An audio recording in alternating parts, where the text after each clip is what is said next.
সোনা ও সূর্যকে হসপিটালে নিয়ে এসে কান্নায় ভেঙে পড়ল দীপা। অনুরাগের ছোঁয়া আগামী পর্ব ১৩ জুলাই। হ্যালো বন্ধুরা, আমি চন্দনা, আমার চ্যানেলে স্বাগতম। সর্বশেষ সংবাদ আপডেট পেতে দয়া করে চ্যানেলটি সাবস্ক্রাইব করুন এবং বেল আইকনটি টিপুন। শহরের সেই ব্যস্ত হাসপাতালের করিডোরে দীপার পায়ের শব্দ যেন কেবল তার বুকের মাঝে বাজছিল। হাতে সূর্য আর কোলে অচেতন সোনা, এই দৃশ্যটা যেন স্বপ্ন নয়, দুঃস্বপ্ন। এতটা ভয় কখনো দীপা অনুভব করেনি। মাত্র ঘন্টা দুয়েক আগেও সবকিছু ঠিকঠাক ছিল। সূর্য খেলা করছিল, সোনা হাসছিল। হঠাৎ করেই অসুস্থ হয়ে পড়ে সোনা।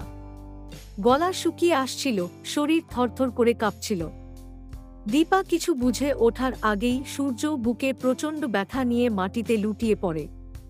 অন্ধকার যেন গ্রাস করতে এসেছিল দীপার জীবনটাকে। হাসপাতালে ঢোকার সময় ডাক্তাররা বলেছিল দ্রুত পরীক্ষা নিরীক্ষা করতে হবে। দীপা শুধু কাঁদছিল, নিজেকে সামলাতে পারছিল না। সেই সময় অনুরাগের কথা মনে পড়ল দীপার। অনুরাগ, যদি সে পাশে থাকত। কিন্তু ভাগ্য দীপাকে সেই সাহারা দেয়নি। অনুরাগের ছোঁয়া আজও দীপার জীবনে আছে, শুধু সে শরীরে নেই। মনে আছে দীপার অনুরাগ বলতো, তুমি ভেঙে পড়লে তো ওদেরকে সামলাবে। সেই কথাগুলোই দীপাকে কাঁদতে দিচ্ছিল, আবার উঠে দাঁড়াতেও বাধ্য করছিল। ডাক্তারের কাছে ছুটে গিয়ে বলল, আমার সোনা, আমার সূর্য, কিছু হয়ে যাবে না তো ওদের? ডাক্তারের আশ্বাস শুনে খানিক শান্ত হল দীপা। ম্যাডাম, আমরা সেরা চেষ্টাটাই করছি।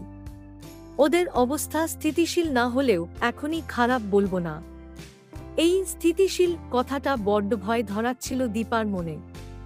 সে জানত একটা মা তার সন্তানের জন্য শেষ নিঃশ্বাস পর্যন্ত লড়াই করে।